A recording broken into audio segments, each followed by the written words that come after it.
الحمد لله رب العالمين الرحمن الرحيم مالك يوم الدين إياك نعبد وإياك نستعين اهدنا الصراط المستقيم صراط الذين أنعمت عليهم غير المغضوب عليهم ولا الضالين آمين.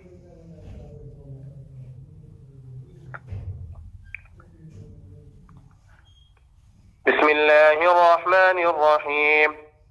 إن الذين ينادونك من وراء الحجرات أكثرهم لا يعقلون ولو أنهم صبروا حتى تخرج إليهم لكان خيرا لهم والله غفور رحيم.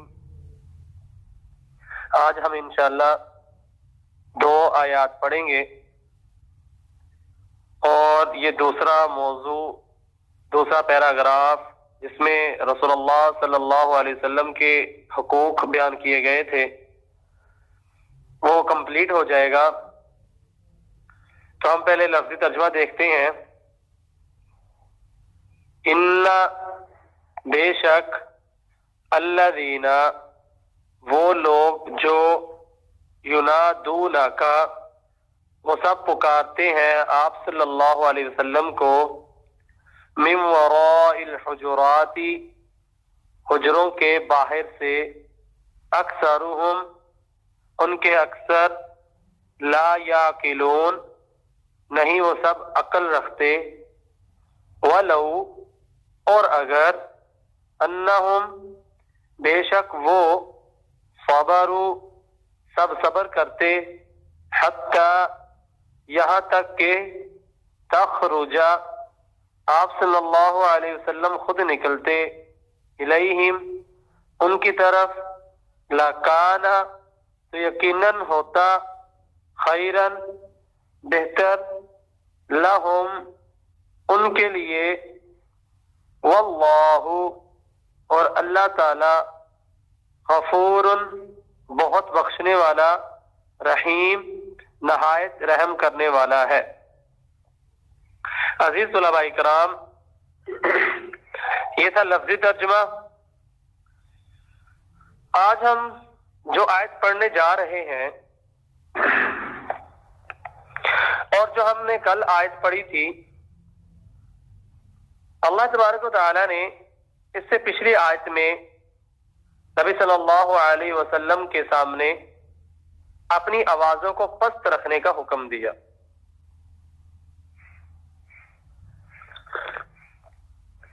تو وہ تھا آوازوں کو پست رکھنا آپ صلی اللہ علیہ وسلم کے سامنے. Hey there.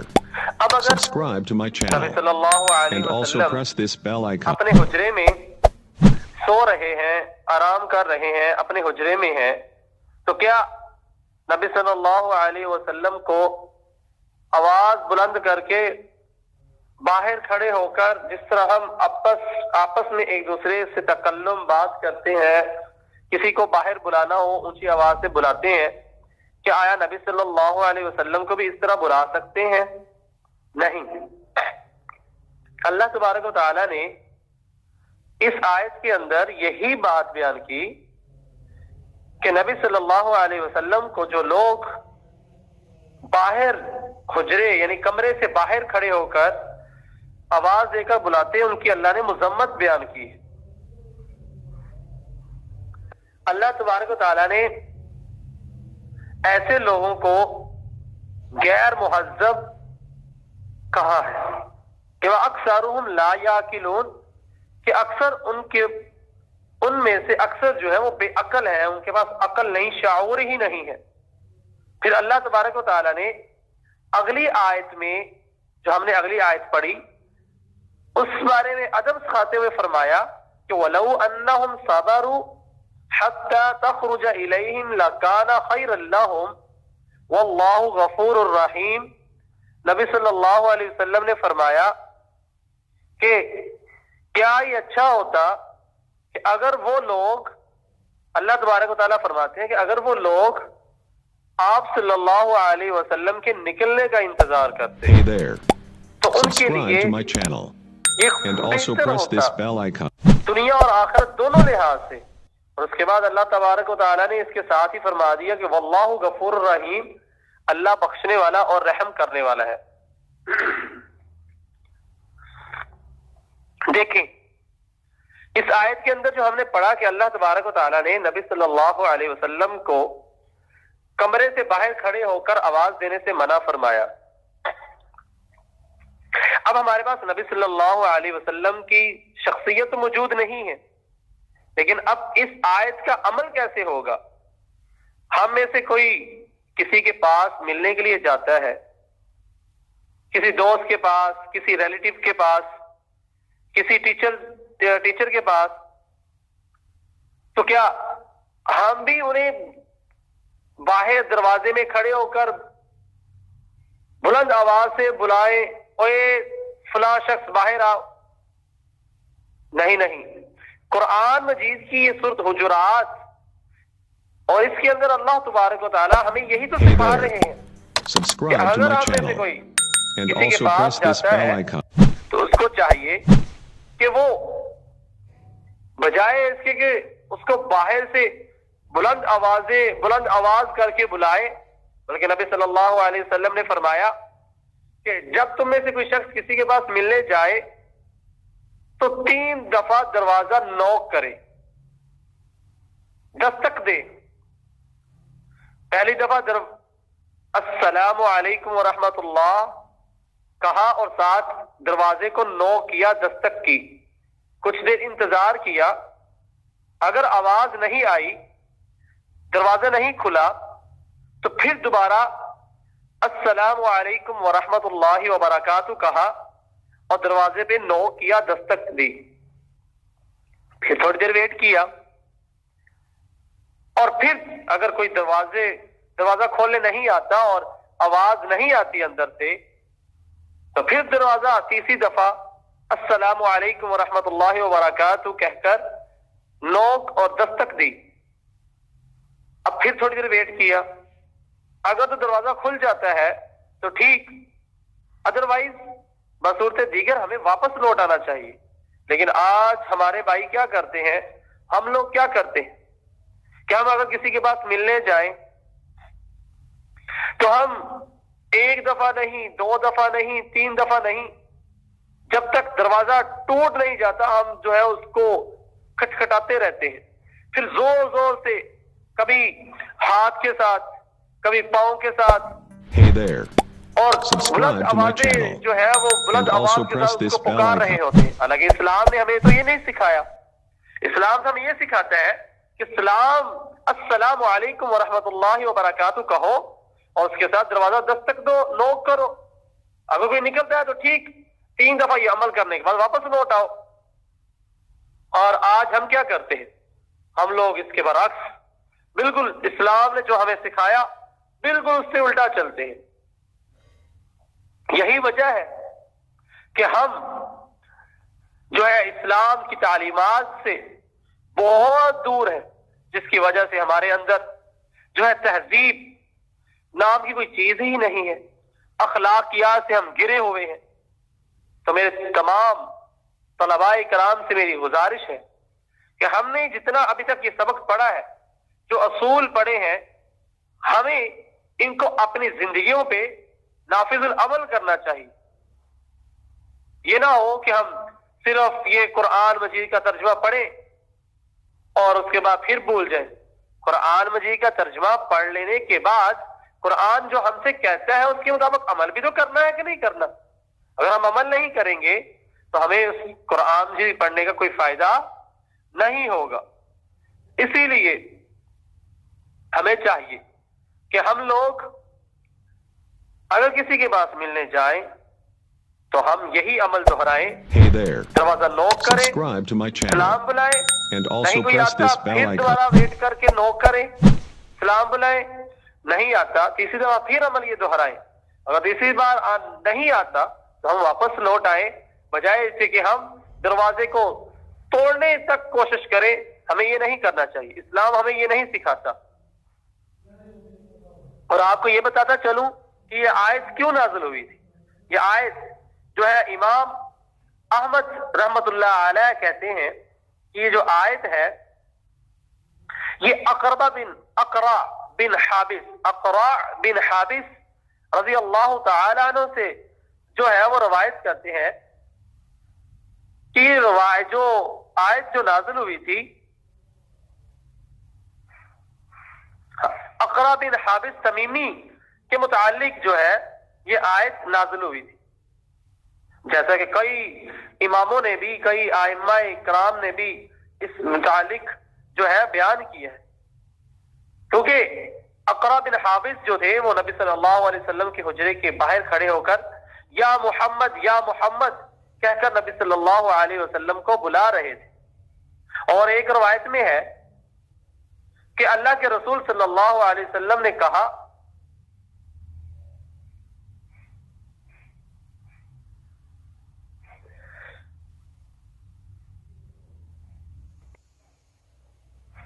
اور امام احمد بن حنبل رحمۃ اللہ علیہ بھی اس بات کو، اس واقعہ کو نقل کرتے ہیں، اور تفسیر ابن کثیر نے اس واقعہ کو نقل کیا ہے۔ تو میری تمام طلباء سے یہ گزارش ہے کہ یہ جو آج ہم نے یہ سبق اصول پڑھا ہے ہم اس کو اپنی زندگیوں میں نافذ العمل کریں۔ اور اب ہم دوسرے حصے کی طرف آتے ہیں کہ جس میں ہم نے قرآن مجید کی اصول، قرآن مجید کو جو ہے پڑھنا کس طرح ہے، قرآن مجید جو ہے کس طرح اس کی ادائیگی جو ہے وہ صحیح کی جا سکتی ہے، اس کی ادائیگی کس طرح ٹھیک ہو سکتی ہے، ہم اس کے متعلق پڑھیں گے۔ تو ہم نے کل پڑھا تھا کہ قرآن مجید کو تجوید کے ساتھ پڑھنا ہر مسلمان پر جو ہے فرض ہے، واجب ہے، اور اس کے متعلق ہم نے تجوید کی لغوی تعریف اور تجوید کی اصطلاحی تعریف پڑھی تھی، اور آج اور اس کے بعد ہم نے یہ بھی پڑھا تھا کہ ہر حرف کو اس کے مخرج سے ادا کرنا، اور آج ہم مخارج کی تفسیر، مخارج کی تھوڑی سی تشریح، ڈیٹیل جو ہے ایکسپلینیشن جو ہے آپ کے سامنے پیش کریں گے۔ مخارج جو لفظ ہے یہ مخرج کی جمع ہے، جس کا مطلب ہوتا ہے حروف کے نکلنے کی جگہ، حرف کے نکلنے کی جگہ۔ اب یہ جگہ کتنی ہے؟ کہتے ہیں ہونٹوں سے لے کر حلق کے آخر تک جو ہے کل 17 مخارج ہیں، یعنی کہ 17 ایسی جگہ ہیں جہاں سے یہ حروف ادا ہوتے ہیں۔ تو یہ تھا مخارج۔ کسے کہتے ہیں؟ مخارج جو ہے وہ کہاں سے لے کر کہاں تک ہے؟ تو آپ کو بتایا گیا کہ ہونٹوں سے لے کر حلق تک کل 17 مخارج، کل 17 ایسی جگہ ہیں جہاں سے آواز، حروف جو ہے وہ ادا ہوتے ہیں۔ اور اس کے بعد مخرج نمبر 1 آج ہم پڑھیں گے۔ مخرج نمبر 1 ہے منہ کے اندر کا خلا، یعنی کہ یہ اوپر انگلش میں بھی لکھا ہوا ہے empty space in the mouth، یعنی کہ جو ہمارا یہ اندر والا خالی حصہ ہے، منہ کو کھولے تو جو خالی حصہ ہے، تو اللہ تبارک و تعالیٰ نے اس کو بھی بیکار نہیں بنایا، اس سے بھی 3 جو ہے حروف ادا ہوتے ہیں۔ نمبر 1 الف، نمبر 2 واو، اور نمبر 3 یا۔ یہ تب ادا ہوتے ہیں جب یہ مدہ ہو۔ مدہ کا مطلب کیا ہے یہ آپ کو بتاتا چلوں کہ الف ساکن، یعنی کہ جیسے ہم جزم کہتے ہیں، الف ساکن سے پہلے اگر زبر ہو، جیسے کہ با زبر الف، با یا با زبر با، اور اسی طرح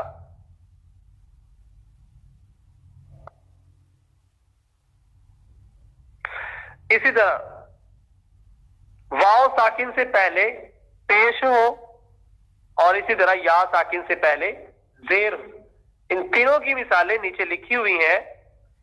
با زبر با، با پیشوا بو، با زیریا بی۔ اب جب آپ اسے ادا کرتے ہیں تو ہماری آواز منہ کے خالی حصے میں ہی رہتی ہے، منہ کے خالی حصے سے ہی جو ہے آواز نکل رہی ہوتی ہے۔ تو تمام طلباء سے گزارش ہے کہ یہ جو 3 ہم نے آج لفظ حرف پڑھے ہیں ان کی پریکٹس بھی کریں اور ان کو ذہنوں میں رکھیں. یاد رکھیں یہ رٹا لگانے سے یاد ہونے والی چیز نہیں ہے. جب تک ہم اس کا عملی طور پہ مظاہرہ نہیں کرتے, جب تک ہم ایسے جو ہے عملی طور پر اپنی زندگیوں میں جو قرآن مجید پڑھتے ہوئے نافذ نہیں کرتے, تب تک یہ چیزیں یاد نہیں ہونے والی. اور اگر کسی طالب علم کو اردو سمجھ نہ آئی ہو تو وہ نیچے انگلش کے اندر بھی جو ہے وہ لکھا ہوا ہے با زبر با, با زیر یا بی, با پیشوا بو. یہ when alif is followed by Fath it is alif مدہ, یعنی کہ جب الف ساکن سے پہلے زبر ہو تو وہ کیا ہوگا, مدہ ہوگا. اسی طرح سے لکھا ہے when یا is followed by کسرہ it is یا مدہ, یعنی کہ یا ساکن سے پہلے زیر کسرہ ہو تو وہ کیا ہوگا, یا مدہ ہوگی. اور اسی طرح when wow is followed by ضمہ it is واو مدہ. کہتا ہے کہ واو ساکن سے پہلے پیش ہو تو کیا ہوگا, واو مدہ ہوگی. اور اسی کے ساتھ دوسرا مخرج کیا ہے, دوسرا مخرج ہے اقصا حلق. اقصا کسے کہتے ہیں, یاد رکھیں اقصا کا لغوی معنی ہے کنارہ. اور پڑھتے ہیں اس کی تعریف. اقصا حلق ہم نے پڑھا تھا ہونٹوں سے لے کر حلق تک جو ہے ٹوٹل 17 مخرج ہے. اب دوسرا مخرج ہم پڑھنے جا رہے ہیں, یعنی حلق کا آخری حصہ جو سینے سے ملا ہو, یعنی سینے کی طرف ہو. یہاں سے 2 حروف ادا ہوتے ہیں, حمزہ ہا, حمزہ ہا.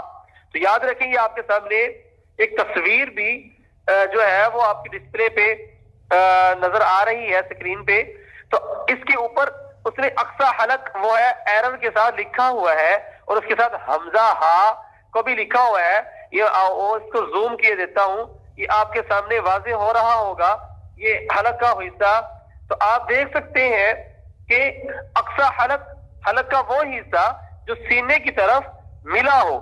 تو میرے تمام طلباء اکرام جو ہے وہ اس کی اچھے سے پریکٹس کریں گے اور اس کو یاد بھی کریں گے. اور یاد رکھیں میں کل کلاس میں سے کسی سے بھی سن بھی سکتا ہوں کہ اقصا حلق کسے کہتے ہیں اور مخرج کسے کہتے ہیں, مخرج کی تعریف کیا ہے, مخرج کتنے ہیں, ہونٹوں سے لے کر حلق تک کتنے مخرج ہیں. اور ہم نے جو پہلا مخرج پڑھا جس میں 3 حروف پڑھے, الف واو یا, جو کہ منہ کے خالی حصے سے ادا ہوتے ہیں جب یہ مدہ ہوں. اور یہ پوچھا جا سکتا ہے الف مدہ کب ہوتا ہے, واو مدہ کب ہوتا ہے, یا مدہ کب ہوتا ہے. تو آپ نے مثالیں دے کر مجھے سمجھانے کی کوشش کرنی ہے, اور آپ جب قرآن مجید پڑھیں تب اس چیز کو بھی ملحوظ خاطر رکھیں. انشاءاللہ آج کا یہ سبق انشاءاللہ میں سمجھتا ہوں بہت آپ کے لیے فائدہ مند ثابت ہوگا. تو تمام طلباء جو ہے وہ جلدی سے گزارش ہے کہ وہ جلدی سے جو ہے کمنٹ کے ذریعے بتائیں کہ ان کو آج کا سبق جو ہے وہ سمجھ آ گیا ہے, تاکہ ہم اپنی کلاس کو ختم کریں. قرآن جی کا ترجمہ اور ساتھ ہی تجوید کا سبق, اور انشاءاللہ کل ہم یہ سبق سنیں گے آپ سے, اور ساتھ ہی نماز کا سبق پڑھیں گے, یا پھر ہم اس کو ایک ہفتہ نماز